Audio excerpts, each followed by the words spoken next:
The rattling noise that startled Katherine Jones from her fitful sleep was not thunder, nor was it the sound of horse hooves on the hard-packed dirt of Newton, Kansas. It was the town doctor, pounding on her door with urgent desperation at 4 in the morning. The year was 1871, and the newly established railroad town was still finding its footing in the wild expanse of the American frontier. "Miss Jones, you're needed at the Walcott place. The baby's coming early, doctor." Abernathy's voice carried through the thin wooden door of her small cabin on the outskirts of town. Katherine scrambled from her bed, hands fumbling in the darkness for her dress. She'd been awake most of the night anyway, troubled by those recurring visions. She called them, though never aloud. Not anymore. Not since they'd started whispering about her. "Coming, doctor," she called, hastily pinning her long auburn hair into a loose bun. At 25, Katherine had seen enough of life's hardships to know that a premature birth often ended in tragedy. But she was determined not to let that happen tonight. She grabbed her medicine bag filled with herbs, tinctures, and remedies she'd learned from her grandmother and swung open the door. Dr. Abernathy stood there, his breath visible in the cool pre-dawn air, his expression a mixture of relief and apprehension. She knew that look. He needed her help, but he didn't like admitting it. Few men did. "Mrs. Walcott's struggling. The baby's not turned right," he said tersely. Katherine nodded, following him to his waiting wagon. They rode in silence through the sleeping town. Newton had grown rapidly since the railroad arrived, bringing with it saloons, brothels, and an influx of cowboys fresh off the trail from Texas. It was still a rough place, where gunshots in the night were as common as coyote howls. The Walcott farm lay 2 miles outside town. By the time they arrived, Sarah Walcott's screams could be heard from the yard. Katherine moved quickly into the bedroom, assessing the situation with a practiced eye. The young woman lay writhing on sweat-soaked sheets, her husband pacing nervously in the corner. "Katherine," Sarah gasped, reaching for her hand. "I knew you'd come." For the next 3 hours, Katherine worked alongside Dr. Abernathy, using techniques her grandmother had taught her to turn the baby. She whispered words of encouragement to Sarah and occasionally closed her eyes, sensing where the baby needed to move. Just before dawn broke, a healthy boy entered the world, his cries strong and defiant. "You've done it again, Miss Jones," Dr. Abernathy said quietly as they washed up after. "I don't know how you always seem to know." "Intuition," Katherine replied simply, though they both knew it was more. Much more. By the time Katherine returned to town, Newton was stirring to life. She walked past the general store, aware of the whispers that followed her. Mrs. Peterson and her daughter stopped talking abruptly as she approached, their eyes following her with a mixture of fear and fascination. "Mornin', ladies," Katherine said pleasantly, pretending not to notice. "Morning, Miss Jones, Mrs. Peterson replied stiffly, pulling her daughter closer as if Katherine's presumed madness might be contagious. Katherine continued toward her cabin, keeping her head high despite the weight of the town's judgment. She'd grown accustomed to their suspicions since she'd predicted the flash flood last spring that would have destroyed half the town had they not heeded her warning. Some called it luck. Others called her a witch. Most simply thought her touched in the head.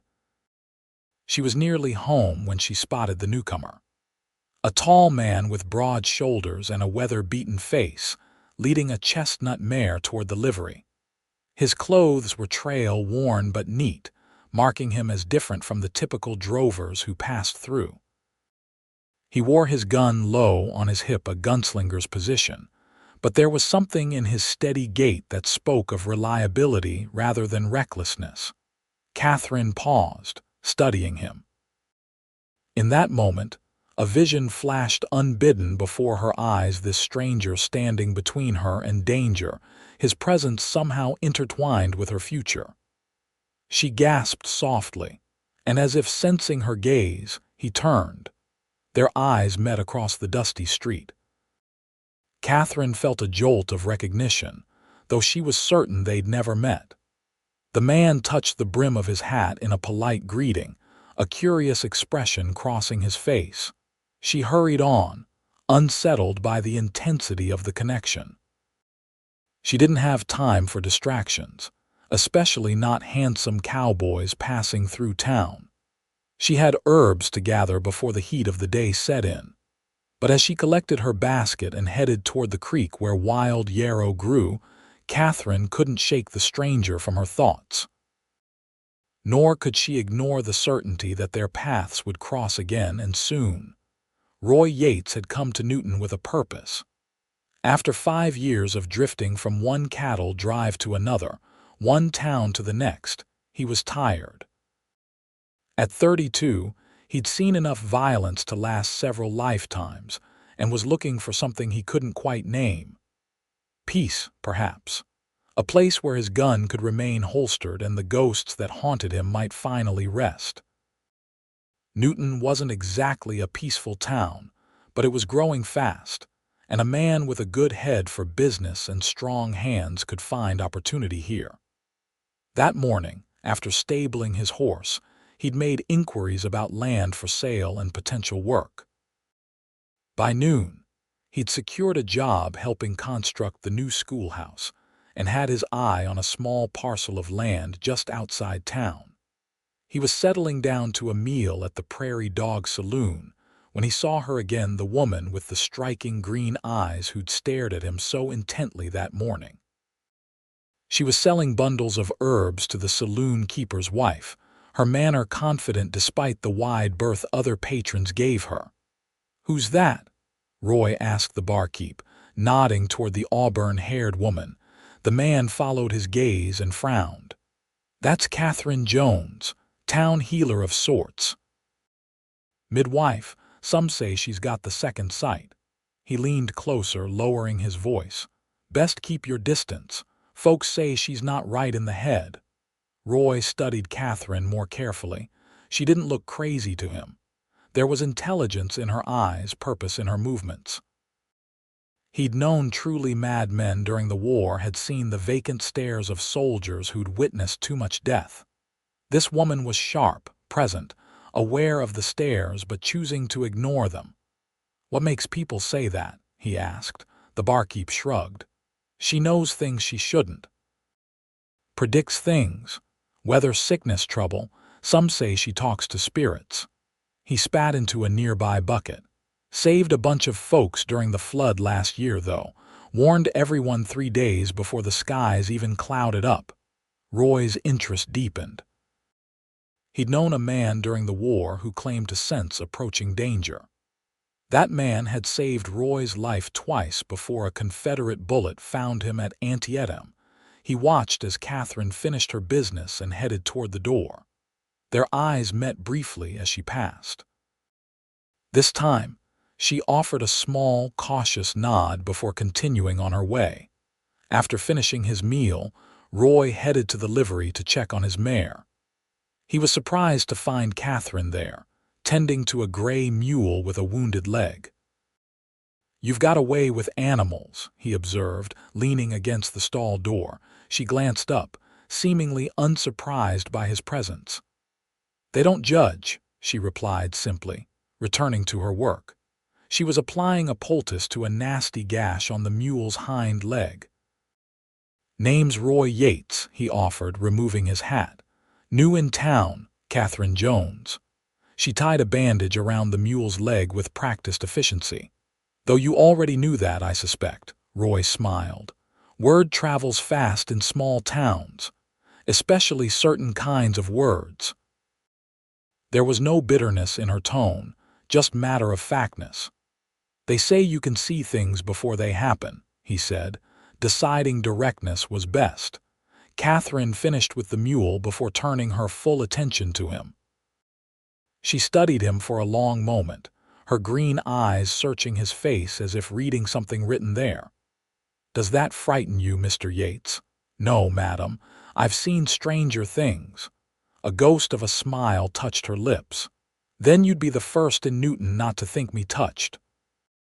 I've found most folks are quick to fear what they don't understand." He gestured to the mule.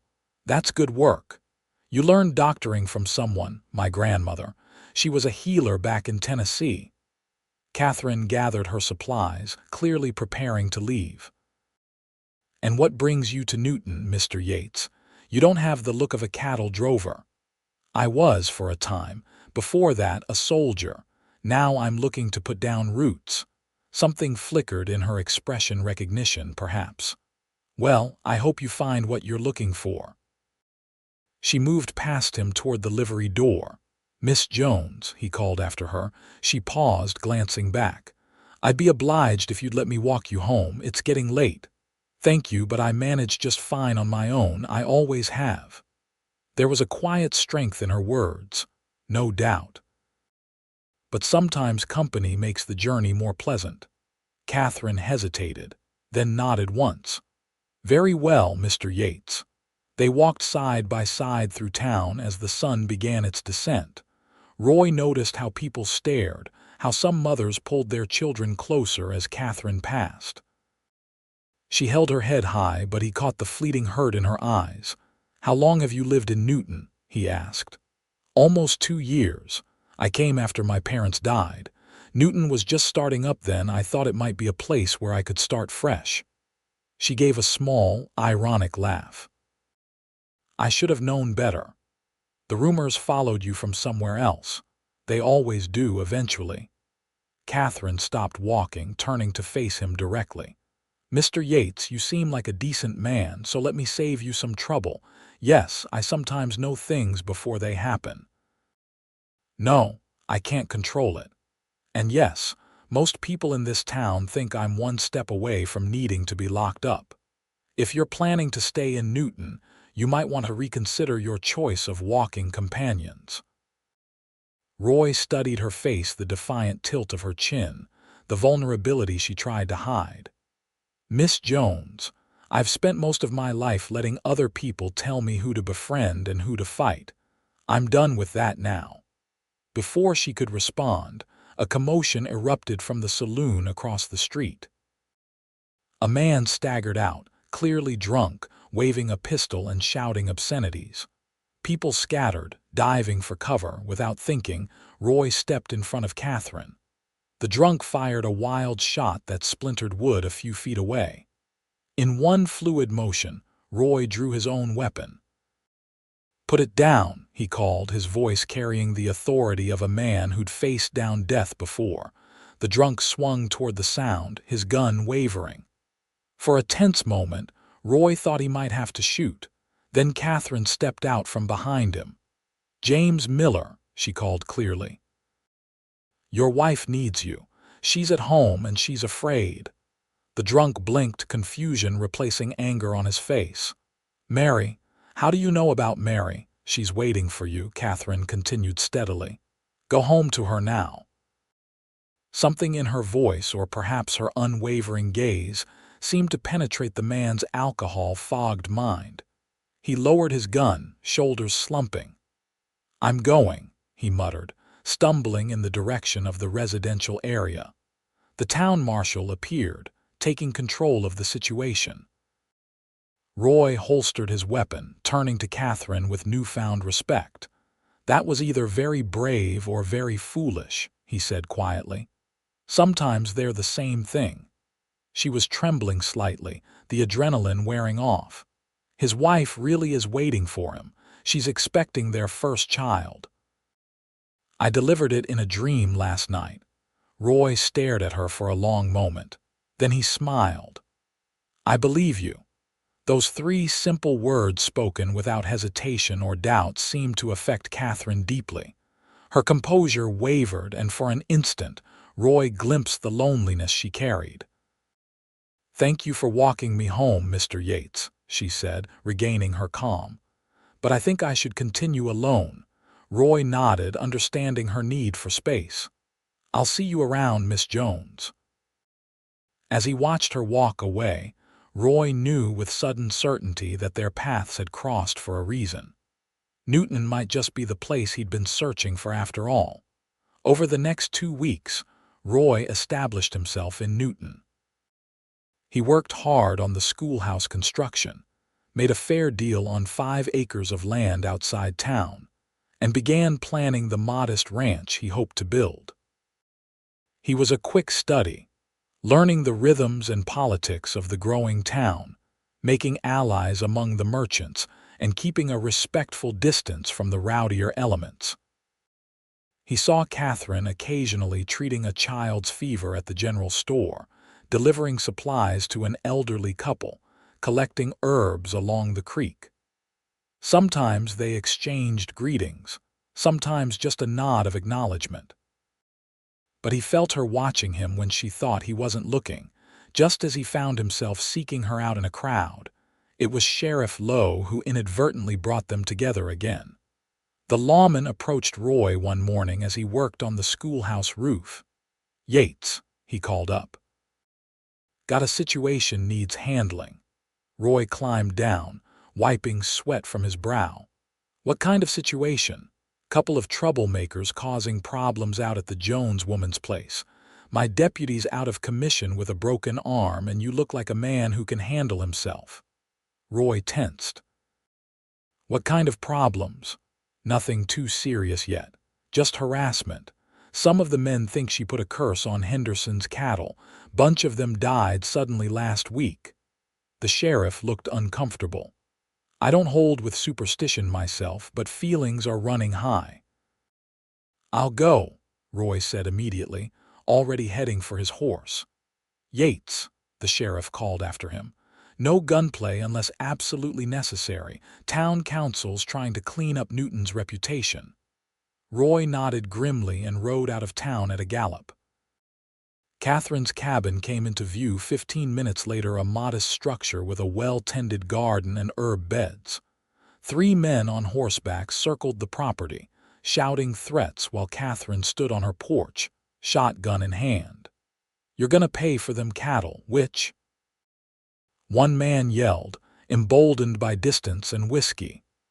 "I had nothing to do with your misfortune, Mr. Henderson," Katherine replied calmly, though Roy could see the tension in her stance. "Your cattle got into nightshade. I warned you last month to clear it from your north pasture. Lying witch."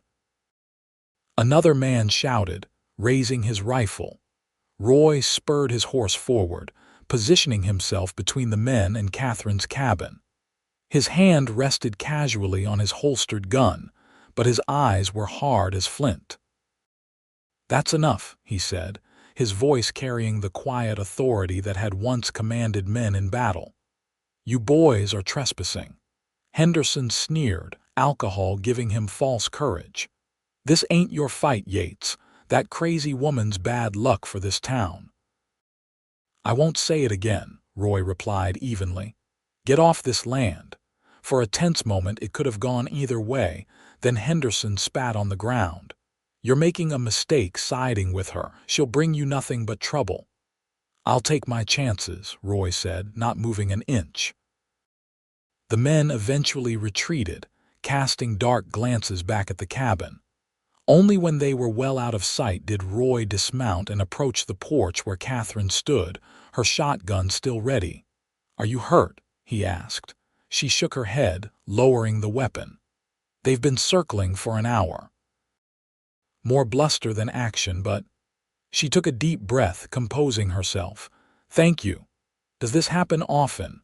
Roy climbed the steps to stand beside her. Not usually so boldly. Katherine gestured toward the door. "Would you like some coffee? It's the least I can offer." The interior of Katherine's cabin was neat, and welcoming, a far cry from the witch's den some townspeople probably imagined. Dried herbs hung from the ceiling beams, filling the air with fragrant scents. Bookshelves lined one wall, packed with volumes on medicine, botany, and, to Roy's surprise, military history. A small but comfortable sitting area faced a stone fireplace, and beyond that, he glimpsed a tidy kitchen. "You have a nice home," he said, accepting the cup she offered. "It suits me." Katherine sat across from him, her own coffee untouched. "Mr. Yates, Roy," he corrected gently. "Roy," she acknowledged with a small smile. "You should know that associating with me could make things difficult for you in town. Newton is trying to become respectable, and I'm not considered part of that vision." "I've never much cared for other people's visions," he replied, "only my own." Something in his tone made her study him more carefully. "And what is your vision, Roy Yates?" He considered the question, looking around at her peaceful home. "A place of my own. Land under my feet that belongs to me, maybe some cattle, a life without looking over my shoulder." He met her gaze directly. "Peace. That's a worthy vision. What about you?" he asked. "What keeps you here despite everything?" Katherine was silent for a moment, gazing into her coffee cup as if searching for answers there. "I help people. Not everyone fears me. There are mothers who wouldn't have their children if not for me. Farmers who would have lost crops without my warnings." She sighed. "And truthfully, I don't know where else I would be welcomed more." "You could start fresh somewhere," Roy suggested. "I tried that when I came here." She smiled sadly. "The visions follow me wherever I go, and eventually so do the whispers." "These visions," Roy said carefully. "What are they like?" Katherine seemed surprised by his interest. Most people either feared her abilities or dismissed them entirely. "They're like glimpses of what might be, sometimes clear, sometimes just feelings. They come strongest when someone's in danger or when something important is about to happen. And you can't control them." She shook her head. "They come when they come. My grandmother had the same gift or curse, depending on how you look at it. She taught me to use herbs to heal, to listen to what the visions were telling me." Roy nodded thoughtfully. "Back during the war, we had a scout, Nathaniel, his name was, Cherokee on his mother's side. He'd get feelings about which routes were safe, which weren't. Saved our company more times than I can count." "Did people think him mad?" Katherine asked quietly. "Some did. Others were just grateful." Roy set down his empty cup. "I was grateful, still am. I'd have died at Gettysburg if not for him." Katherine's expression softened. "You understand, then, why I can't just ignore what I see, even when it makes people uncomfortable." "I do." A comfortable silence settled between them. Roy found himself studying Katherine's face, the intelligence in her eyes, the strength in her features. She was beautiful, yes, but it was more than that. There was a certainty about her, a purpose that drew him. "I should check on your horse," she said suddenly, rising. He seemed thirsty. Roy followed her outside, where his chestnut mare was indeed drinking eagerly from the trough. Katherine approached the animal confidently, running a hand along its neck. "She's a fine horse," Katherine remarked. "Strong but gentle." "Like her owner," Roy suggested with a smile. Katherine laughed, a genuine sound that transformed her face. "I wouldn't know about that." "You don't strike me as particularly gentle, Mr. Yates." "I can be, with the right motivation." Their eyes met, and something passed between them, an acknowledgement of the attraction neither had voiced. The moment was broken by the distant sound of a wagon approaching. Katherine tensed until the vehicle came into view, revealing Dr. Abernathy at the reins. "Miss Jones," the doctor called, pulling his wagon to a stop. "Mrs. Taylor's time has come, and it's a difficult one. I could use your assistance." Katherine immediately moved toward the house. "Let me get my bag." Roy helped her into the wagon after she'd gathered her supplies. "Will you be safe?" he asked quietly. "Dr. Abernathy is one of the few who respects my abilities," she assured him, "and childbirth waits for no one's prejudices." Before the wagon pulled away, she turned back to him. "Thank you, Roy, not just for today." He touched the brim of his hat. "I'll check on your place while you're gone." As the wagon disappeared down the road, Roy felt a curious mix of emotions. Concern for Katherine's safety, admiration for her courage, and something else, a sense that their futures were somehow intertwined. It wasn't a feeling he was used to, but he found he didn't mind it at all. Katherine didn't return until the following evening. Roy had spent the night on her porch, rifle across his lap, deterring any would-be troublemakers. He just finished chopping a fresh stack of firewood when the doctor's wagon appeared. Katherine looked exhausted but satisfied as she climbed down. "Doctor." Abernathy tipped his hat to Roy, a knowing look in his eyes before he drove away. "A boy," Katherine said in response to Roy's unasked question. "Healthy despite coming early, and Mrs. Taylor will recover fully." "You've been up all night," Roy observed. "You should rest." "I will." But first, she paused, noticing the woodpile and the fresh water bucket by the door. "You stayed." "I said I would." Katherine studied him, a curious expression on her face. "You're not what I expected, Roy Yates." "What did you expect? I'm not sure." She smiled tiredly. "But I'm glad you're here." Roy helped her inside, where she practically collapsed into a chair. He took the liberty of making her tea, finding the kettle and cups without difficulty. "You didn't have to do all this," she said, gesturing to the evidence of his work around the cabin. "Wanted to." Roy handed her the steaming cup. "Henderson and his friends came back last night, left when they saw me sitting here." Katherine's hands tightened around her cup. "You could have been hurt.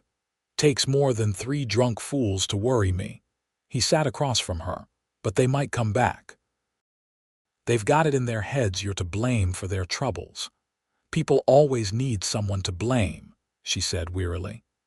"During the drought 2 summers ago in Missouri, a woman was driven from her home because her neighbors thought she'd cursed the rain away." Roy frowned. "Newton's better than that. Most folks here are decent.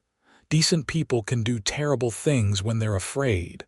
Katherine set down her cup, her exhaustion evident. "I should sleep for a while." Roy rose. "I'll come back later, check on you." "You don't have to, I know." He smiled slightly. "But I will." As the weeks passed, Roy became a regular visitor at Katherine's cabin. He continued working on the schoolhouse during the day, but evenings often found him at her table, sharing meals and conversation. They discovered a mutual love of books and history. Roy was fascinated by her knowledge of medicine and herbs, while Katherine enjoyed his stories of places he'd seen in his years of wandering. To his surprise, Roy found that Katherine had allies in town beyond Dr. Abernathy. Mrs. Taylor, whose son she'd helped deliver, sent baked goods regularly. Several farmers sought her advice on crops and livestock ailments. The blacksmith's wife suffered from debilitating headaches that only Katherine's remedies seemed to help. But for every person who valued her, there were others who crossed the street to avoid her. Children sometimes called her witch when their parents weren't listening. Henderson and his friends continued to spread rumors, though they kept their distance after Sheriff Lowe warned them about harassment. Roy's association with Katherine didn't go unnoticed. He overheard whispers at the saloon, caught sideways glances from townspeople who had previously been friendly. "Shame about Yates," he overheard one man say. "Seemed like a solid fellow before he fell in with the crazy woman." Roy had nearly confronted the speaker before thinking better of it. Fighting wouldn't change minds, it would only confirm their suspicions that Katherine was a bad influence. Instead, he focused on establishing his ranch. The small house was nearly complete, built with his own hands and help from a few men who cared more about fair pay than gossip. He'd acquired a small herd of cattle and 2 more horses. His reputation as a hard worker and fair businessman was starting to overcome the stigma of his friendship with Katherine. As for Katherine herself, she seemed to blossom under Roy's steady companionship. She laughed more, the wariness in her eyes gradually giving way to trust. She began teaching him about her herbs and remedies, sharing knowledge that had been passed down through generations of women in her family. One evening in late October, as they walked along the creek gathering the last of the autumn herbs, Katherine suddenly went still. Roy had come to recognize this expression, the distant look that meant she was seeing something beyond the present moment. "Katherine," he asked gently after a minute had passed. "What is it?" She blinked, focusing on his face with effort. "Fire," she whispered. "I saw fire in town, the new saloon, flames everywhere." Roy didn't question her. "When? Soon? Tonight, I think." She pressed her fingers to her temples. "So many people inside. We need to warn them." Catherine's laugh was bitter. "And say what? That the crazy woman had another vision. They'll never listen." "Then we'll make them listen." Roy took her hand. "I believe you, and I'm not the only one." They returned to town immediately, heading first to Dr. Abernathy's office. The physician listened gravely to Catherine's warning. "The new saloon's having its grand opening tonight," he said. "Half the town will be there." "All the more reason to prevent a tragedy," Roy insisted. "Sheriff Lowe respects you, Doctor," Katherine added. "He might listen if it comes from you."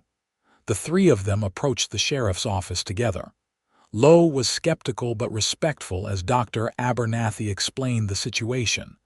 "Miss Jones has been right before," the doctor reminded him.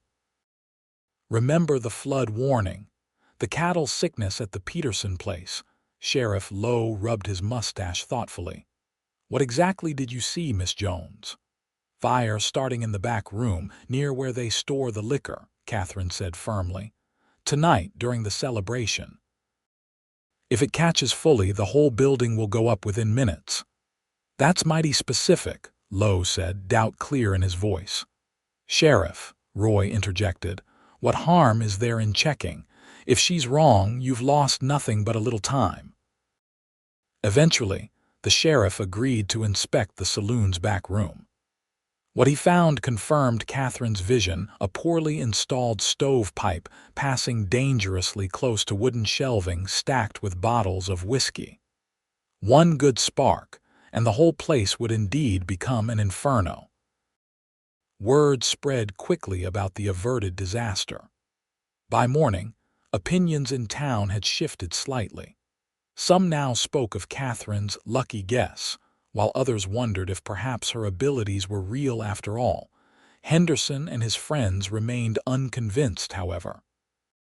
They cornered Katherine outside the general store 3 days later, their faces flushed with drink and resentment. "Think you're special now, don't you?" Henderson sneered. "Got the sheriff dancing to your tune." Katherine tried to step around them. "Excuse me, gentlemen." One of the men blocked her path. "Not so fast, Witch. We know what you really are." Roy appeared at the edge of the boardwalk, his hand resting casually on his holstered gun. "Is there a problem here?" the men faltered, but Henderson's pride wouldn't let him back down completely. "Just having a conversation with the lady, Yates. No law against that." "Conversation's over," Roy said flatly. The men retreated, muttering threats. Catherine's face was pale but composed as Roy approached her. "They're getting bolder," he observed, taking her packages. "Maybe you should stay at my place for a while." Katherine raised an eyebrow. "That would certainly give the gossips something to talk about." "I meant for safety," Roy clarified, though his eyes held something more. "The ranch house is finished. It's isolated, but that means no neighbors looking to cause trouble." "I can't hide forever, Roy." "Not hiding, just—" He sighed. "I worry about you." Catherine's expression softened. "I know, but I've faced worse than Henderson and his friends." As they walked back toward her cabin, Roy made a decision. "Come to dinner tomorrow at my place. I want to show you what I've built." Katherine smiled, a genuine warmth lighting her face. "I'd like that." The following evening, Roy collected Katherine in his wagon just before sunset. The 5-mile journey to his new ranch passed pleasantly, with Katherine asking about his plans for the property. "It's not much yet," Roy warned as they approached the small house nestled against a stand of cottonwoods. "But it will be in time." Katherine's eyes widened as she took in the neat cabin, the corrals, the small barn behind. "You built all this yourself?" "Had some help with the barn raising," Roy admitted, helping her down from the wagon. "But the house is mostly my own work."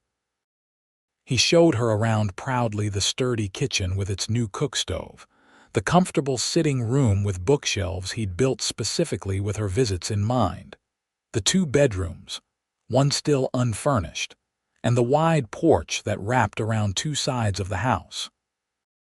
"It's wonderful, Roy," Katherine said sincerely. "You've created something real here." Dinner was simple venison stew, fresh bread Roy had purchased in town, and apple pie from Mrs. Taylor. They ate at the kitchen table, talking easily about everything and nothing, the tensions of town life temporarily forgotten. After the meal, they sat on the porch, watching stars appear in the clear autumn sky. Katherine seemed more relaxed than Roy had ever seen her, the wariness that usually shadowed her features momentarily absent. "I had a vision about you, you know," she said suddenly. "The day you arrived in Newton." Roy turned to her, curious. "What did you see?" "You standing between me and danger." She smiled slightly. "It's happened several times now." "Is that why you trusted me so quickly?" Katherine considered this. "Perhaps, or maybe I just recognized something in you, a kind of understanding." She looked up at the stars. "My grandmother used to say that certain souls recognize each other, no matter how many lifetimes pass." Roy moved his chair closer to hers. "And what do you think?" "I think." Katherine met his gaze directly. "I think you're the first person in a very long time who hasn't looked at me like I'm broken or dangerous." "You're neither," Roy said quietly. The moment stretched between them, full of unspoken possibility. Then Katherine stood, breaking the spell. "It's getting late. I should get back." Roy wanted to ask her to stay but knew it wasn't the right time. Instead, he nodded, reaching for his hat. "I'll take you home." The ride back to town was quieter, both lost in their own thoughts. As they approached Katherine's cabin, however, Roy sensed something was wrong. There were no lights visible, though Katherine always left a lamp burning when she went out after dark. "Stay in the wagon," he said quietly, drawing his pistol. "Roy, please, Katherine." He approached the cabin cautiously, every sense alert.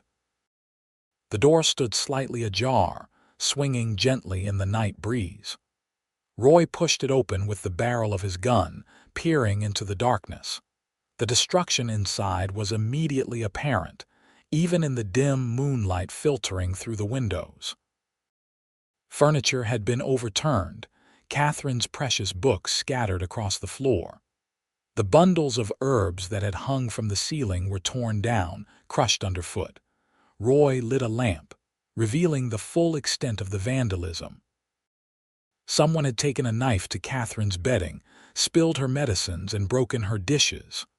On the wall above her bed, scrawled in what looked like animal blood, were the words, "Witch, get out." "Oh no," Katherine's voice came from behind him. She'd followed despite his warning and now stood in the doorway, her face ashen. "Katherine, don't," Roy began, but she was already moving through the wreckage, touching broken items with trembling hands. "My grandmother's journals," she whispered, lifting a torn book from the floor. They destroyed her journals. Roy felt cold fury rising in him. "Henderson, probably." Katherine knelt amid the destruction, gathering torn pages with care. "This is why I can never truly belong anywhere, Roy. This follows me wherever I go." "This isn't about you," Roy said firmly, kneeling beside her. "It's about them, their fear, their ignorance. The result is the same." She looked up at him, her eyes bright with unshed tears. "Everything I build destroyed, everyone I care for endangered. I'm not in danger, Katherine. You will be if you stay with me. She gestured at the wreckage around them. This is just the beginning. Roy took her hands in his, holding them firmly. Then we face it together. I'm not going anywhere. Katherine searched his face, looking for doubt or hesitation. Finding none, she whispered. Why? Instead of answering with words, Roy leaned forward and kissed her. It was gentle at first, a question rather than a demand. Then Katherine's arms went around his neck and the kiss deepened, becoming a promise of protection, of understanding, of a future together despite the obstacles. When they finally parted, Roy rested his forehead against hers. That's why. Katherine's laugh was shaky but real. I didn't see this coming. Some things even you can't predict. Roy stood, pulling her up with him.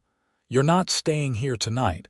We'll collect what can be salvaged and you're coming back to the ranch with me. For once, Katherine didn't argue. The next morning, they rode into town together to report the vandalism to Sheriff Lowe. The lawman was sympathetic, but not optimistic about catching the culprits. No witnesses, no proof it was Henderson or his boys, he explained, making notes in his logbook. And frankly, Miss Jones, not everyone in town will be concerned about damage to your property. We understand that, Sheriff, Roy said, his arm protectively around Katherine's shoulders. But we want it on record. Next time it might not just be property. Lowe's expression grew serious. You think they might escalate to violence? People are working themselves up, Katherine said quietly. I've seen it before. After leaving the sheriff's office, they stopped at the general store for supplies to replace what had been destroyed. The storekeeper's wife, Mrs. Collins, tutted sympathetically when she heard about the vandalism. It's not right what they did, she said, packing Katherine's purchases carefully. You saved my Ellie's life last winter with that cough remedy. I haven't forgotten. Thank you, Mrs. Collins, Katherine said, genuinely touched. They were nearly finished when the door opened and Henderson walked in with two companions. The men stopped short at the sight of Katherine and Roy. Doing your witch's shopping for her now, Yates, Henderson sneered. Roy's hand moved instinctively toward his gun, but Katherine's touch on his arm stopped him. Not here, she murmured. Henderson mistook their restraint for fear. He swaggered forward. Heard someone redecorated your place, which, maybe next time they'll do a more thorough job, Mrs. Collins stepped forward unexpectedly. That's enough, Henderson. Miss Jones is a customer here, same as you. You defending her now, Martha. Maybe your Albert should know his wife is friendly with witches. My husband knows exactly who I'm friendly with, Mrs. Collins retorted. And he knows what Miss Jones did for our daughter. Now make your purchases or leave my store. Henderson's face darkened with anger, but the presence of witnesses and Roy's steady gaze deterred him from further confrontation. He stomped out, his friends following. Thank you, Katherine said to Mrs. Collins once the men had gone. The woman nodded briskly. Not everyone thinks like they do, Miss Jones. Remember that. Outside, Roy loaded their purchases into the wagon. She's right, you know, you have allies here. Not enough, Katherine said, glancing down the street where Henderson and his friends had disappeared into the saloon. And they're getting more reckless. Roy followed her gaze. I could end this. One conversation with Henderson, somewhere private, and be arrested for assault, or worse. Katherine shook her head firmly. Violence won't solve this, Roy. Neither will waiting for them to escalate further. I need time to think, to plan, Katherine sighed. My grandmother always said that every problem has more than one solution. We just need to find the right one. They returned to Roy's ranch, where Katherine began the process of salvaging what remained of her belongings. Many of her herbs could be replaced, and some of her books were still readable despite the damage. The personal items, though her grandmother's handwritten journals, family keepsakes, those losses cut deeper. That evening, as they sat before the fire in Roy's comfortable sitting room, Katherine finally allowed herself to grieve for what had been destroyed. Roy held her as she cried, his shirt damp with her tears, his heart aching for her pain. "I'm sorry," she said eventually, pulling back to wipe her eyes. "I don't usually." "Never apologize for feeling, Katherine." Roy brushed a strand of hair from her face. "You're the strongest person I know." "But even the strong need to bend sometimes." She smiled tremulously. "When did you get so wise?" "I've had a good teacher these past few weeks." He kissed her forehead gently. "You should rest. The guest room is ready for you." Catherine's hand found his. "I don't want to be alone tonight." Roy studied her face, making sure he understood her meaning. "Are you certain?" "More certain than I've been about anything in a long time." She met his gaze steadily. "I love you, Roy Yates. I think I have since that day you stood up for me against Henderson and his friends. Maybe even before that." Roy drew her closer. "I love you too, Katherine Jones, with all that I am." Their kiss was different this time, deeper, more urgent. When they finally made their way to Roy's bedroom, it was with the certainty of two people who had found in each other something worth fighting for, something worth building a future around. Later, as Katherine lay in his arms, the night quiet around them, she whispered, "I've never felt like I belonged anywhere, until now, until you." Roy tightened his arms around her. "Then you belong with me, here. They won't leave us alone, you know, Henderson and the others." "We'll face them together," Roy promised. "Whatever comes." In the weeks that followed, Katherine and Roy established a new routine. She divided her time between his ranch and her partially repaired cabin, unwilling to abandon her practice of helping those in Newton who needed her. Roy continued work on his ranch while taking on carpentry jobs in town to earn extra money. They made no secret of their relationship, though they were discreet enough to avoid outright scandal. Katherine's standing in the community began to improve slightly, helped by Roy's growing reputation as a reliable businessman and Mrs. Collins' vocal support. Even Sheriff Lowe seemed to take her more seriously after the saloon fire incident. Henderson and his friends maintained a hostile distance, muttering threats, but taking no further action. Roy remained vigilant, however, never allowing Katherine to stay alone at her cabin overnight. As Christmas approached, Newton prepared for its first proper holiday celebration. The newly completed schoolhouse would host a town gathering with food, music, and dancing. To Katherine's surprise, she received a formal invitation, delivered by Mrs. Taylor herself. "The committee specifically included you," the young mother explained, bouncing her healthy baby boy on her hip. "Dr. Abernathy insisted, and more people supported him than you might think." Katherine was touched but hesitant. "I'm not sure everyone would welcome my presence." "Nonsense," Mrs. Taylor said firmly.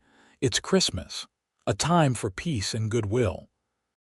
Besides," she added with a smile, "I hear Mr. Yates has been asked to play the fiddle. You wouldn't want to miss that." The night of the celebration arrived with a light dusting of snow that transformed Newton into a winter wonderland. Katherine wore her best dress, a deep green that complemented her eyes and auburn hair. Roy, handsome in a clean white shirt and dark vest, couldn't take his eyes off her as they entered the schoolhouse together. The room was festively decorated with pine boughs and candles. A large tree standing in one corner, adorned with paper decorations made by the town's children. Tables laden with food lined one wall, and a small area had been cleared for dancing.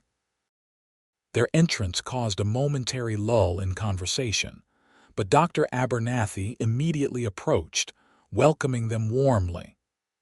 Others followed his lead: the blacksmith and his wife, Mrs. Collins and her husband, several farmers whose children or livestock Katherine had treated. Not everyone was pleased to see her, of course. Some mothers pulled their children closer as Katherine passed, and a group of men that included Henderson watched from a corner, their expressions dark. But for the first time, Katherine felt more acceptance than rejection from the community. When Roy was called upon to play for the dancing, she found herself surrounded by women who genuinely seemed to want her company. "Your remedies saved my sister's garden last summer," one woman confided. "Those tomato plants were nearly dead before you helped." "And that salve you made for my husband's hands," another added.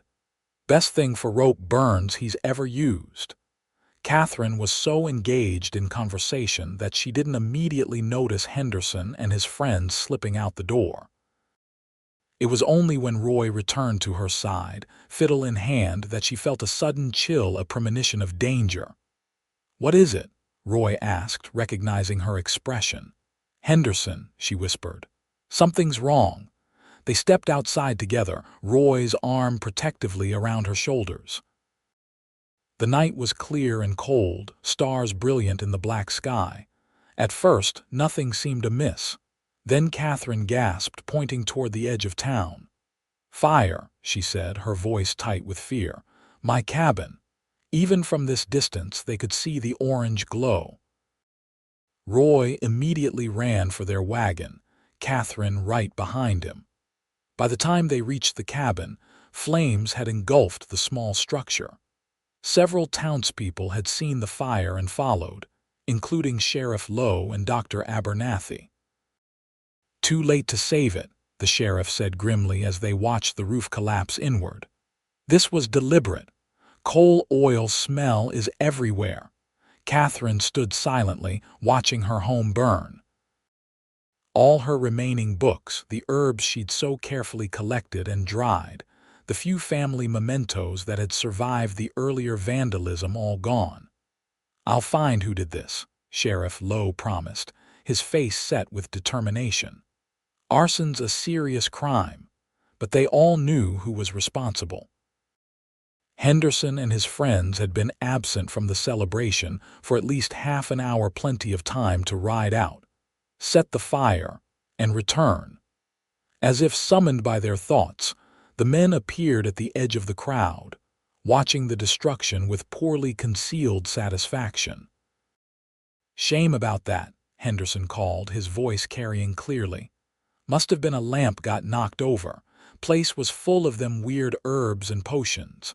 Before Roy could move toward him, Katherine caught his arm. "No," she said quietly. "Not like this." The sheriff moved between the two groups. "Anyone know anything about how this fire started?" he asked loudly. No one spoke, though several people glanced nervously at Henderson. "Henderson was with us at the schoolhouse," one of his friends finally said. "Playing cards in the back room. Lots of folks saw us." It was a lie, but enough people had been present at the celebration that it would be difficult to prove otherwise. The sheriff frowned, clearly frustrated. "We'll discuss this further tomorrow," he told Henderson. "Don't leave town." As the crowd began to disperse, Dr. Abernathy approached Katherine. "You'll stay with us tonight," he said kindly. "My wife has already prepared the guest room." Katherine shook her head. "Thank you, but I'll be staying at Roy's ranch." The doctor nodded, understanding in his eyes. "If you're sure." "She's sure," Roy said, his arm around her shoulders. "And she won't be returning to Newton. Not to live." Katherine looked up at him in surprise, but said nothing until they were alone in the wagon, heading back to the ranch. "Roy, I can't just abandon the people who depend on me," she said finally. "I'm not asking you to," he replied, his eyes fixed on the road ahead. "You can still practice your healing, but you'll do it from our home, our ranch." "Our home," Katherine repeated softly. Roy glanced at her, his expression softening. "I was going to ask you properly tomorrow, had it all planned, Christmas proposal, ring hidden in a book." He shook his head ruefully. "But yes, Katherine Jones, I'm asking you to marry me, to make a life with me away from the hatred and fear. To build something lasting together. Despite the tragedy they'd just witnessed, Katherine felt a surge of joy. "Yes," she said simply. "Yes to all of it." Roy stopped the wagon, turning to gather her in his arms. Their kiss was a promise, a commitment to a shared future despite the obstacles still before them. When they reached the ranch, Katherine paused on the porch, looking back toward town. The glow of the fire was still visible in the distance, a reminder of what hatred could destroy. "They think I'm crazy," she said softly. Roy came up behind her, wrapping his arms around her waist and resting his chin on her shoulder. "Then I'll be mad for you too," he whispered against her ear. Katherine turned in his arms, her eyes bright with unshed tears and fierce determination. "I won't let them win, Roy. I won't let fear destroy what we're building." "They won't win," he promised. "Tomorrow we start fresh." The next day Christmas Roy rode into town alone, returning by mid-afternoon with unexpected news. Sheriff Lowe had arrested Henderson for arson. "Someone spoke up," he explained to Katherine.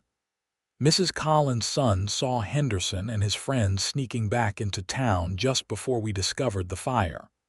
The boy was delivering Christmas pies and was too afraid to say anything last night, but he told his mother this morning." "Will the charges stick?" Katherine asked, hope mingling with skepticism. "Lowe seems to think so. He found coal oil on Henderson's boots, and one of his friends got nervous during questioning and admitted everything." Roy squeezed her hand. "It won't bring back what you lost, but it's justice of a sort." "It's more than I expected," Katherine admitted. They spent a quiet Christmas day together, exchanging simple gifts and making plans for their future. Roy formally presented her with the ring he'd purchased, a modest band with a small emerald that matched her eyes. "It's perfect," she whispered as he slipped it onto her finger. "There's something else," Roy said, reaching into his pocket. He withdrew a small, leather-bound book. "I found this in town last week. It's not exactly like your grandmother's journals, but I thought maybe you could start your own. Record your knowledge for future generations." Katherine took the journal reverently, running her fingers over its smooth cover. "This means more to me than I can say." In the days that followed, news of their engagement spread through Newton. Reactions were mixed but generally positive. Henderson's arrest had shocked many in the community, forcing them to reconsider their views of Katherine. "Seems folks are finally seeing that having the gift of foresight doesn't make you dangerous," Dr. Abernathy observed when he visited the ranch to check on Katherine. "Just different." "Some still think I'm crazy," Katherine said wryly. "Some always will," the doctor agreed. "But many are coming around. Mrs. Taylor is organizing a wedding gift collection, and you should see the list of people asking when you'll be resuming your practice." Roy and Katherine were married in early February in a small ceremony at their ranch. To their surprise, nearly half the town attended, bringing food, gifts, and genuine well wishes. Sheriff Lowe came with news that Henderson had been sentenced to 5 years in territorial prison for arson and attempted intimidation. "Newton's changing," the sheriff told them during the celebration. "Railroads bringing in new folks every day. Less superstition, more acceptance of different ways." "I hope you're right," Katherine said. As spring arrived, Katherine established a routine of riding into town twice a week to see patients, while maintaining a thriving practice at the ranch for those willing to make the journey.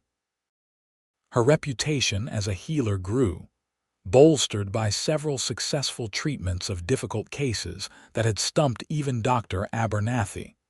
Roy's ranch prospered as well. He added to his cattle herd, built a larger barn, and started breeding horses. By summer, they had hired 2 hands to help with the expanding operation.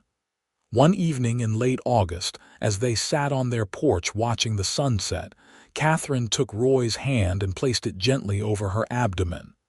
"We're going to have a child," she said softly. Next spring. Roy's face lit with joy. You've seen it. In a vision, Katherine smiled. No need for visions this time, just a woman knowing her own body. She leaned against him contentedly. But I have dreamed of a little boy with your eyes and my stubbornness. Poor child, Roy laughed, kissing her temple. The world won't know what hit it. Their son, William Robert Yates, was born on a bright May morning in 1873, with Dr. Abernathy attending and Mrs. Taylor assisting. He had, indeed, inherited his father's deep blue eyes and his mother's determined spirit, evident from his first lusty cry. As Katherine held their child with Roy's arms around them both, she felt a sense of completion she'd never thought possible.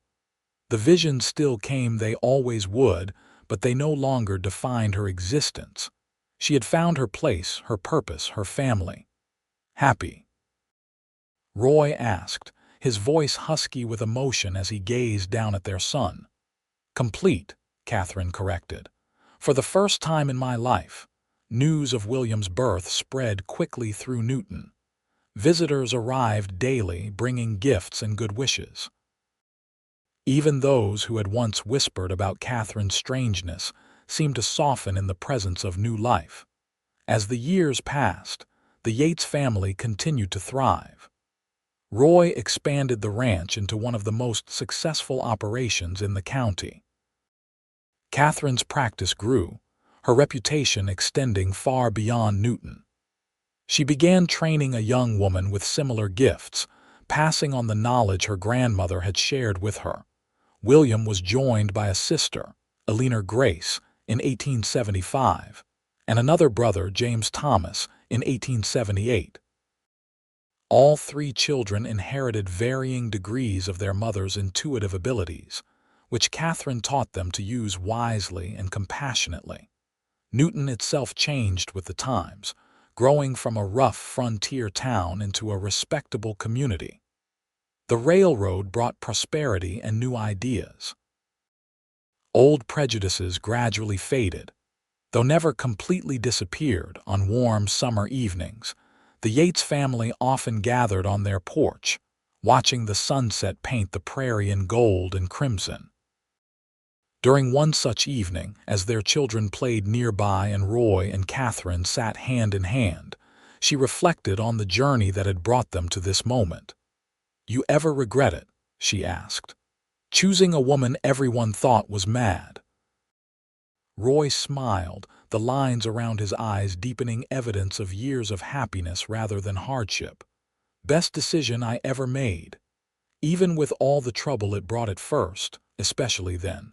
He squeezed her hand. That's when I knew for certain. Knew what? Katherine asked. That loving you was worth fighting for, worth building a life around. He gazed out at their land, the thriving ranch, the garden where Katherine grew her healing herbs, the tree swing where their children played. Look what we've created together, Katherine. This is what happens when you choose love over fear. Katherine leaned her head against his shoulder, contentment washing over her. They still think I'm unusual in town, she said with a smile in her voice. And I'm still mad for you, Roy replied, turning to kiss her with the same tenderness he'd shown from the beginning. Always will be. As twilight deepened into night, stars appearing like diamonds scattered across the vast Kansas sky, the Yates family gathered close, a testament to the power of acceptance, the strength of love, and the courage to stand against prejudice. For Katherine and Roy, it was never about proving others wrong. It was simply about finding in each other a place to belong. In the years that followed, their legacy continued to grow. William eventually took over the ranch operations, introducing modern techniques while maintaining the principles his father had established. Eleanor, inheriting the strongest measure of her mother's gifts, became a respected healer in her own right, traveling widely to help those in need. James combined his father's business acumen with his mother's compassion, establishing a foundation to support education for underprivileged children throughout the territory. Katherine's detailed journals, begun in that first leather-bound book Roy had given her, eventually filled an entire bookcase, a comprehensive record of herbal remedies, visions, and family history that would be referenced by generations to come. Roy and Katherine grew old together, their love deepening with each passing year. They weathered droughts and blizzards, economic hardships and personal losses, always finding strength in each other and the family they had created. On their 50th wedding anniversary, surrounded by children, grandchildren, and friends from throughout the county, Roy took Katherine's hand, still strong despite her 80 years, and led her in a dance beneath the stars. "They said we wouldn't last a month," he reminded her with a chuckle. "The crazy woman and the foolish cowboy. We showed them," Katherine replied, her green eyes still bright with the spirit that had first captured his heart. "We showed them all." And indeed, they had proving that true love sees beyond labels, beyond fear, beyond the limitations others try to impose. Their story became legend in Newton, passed down through generations as an example of courage, commitment, and the extraordinary power of accepting each other completely, madness and all.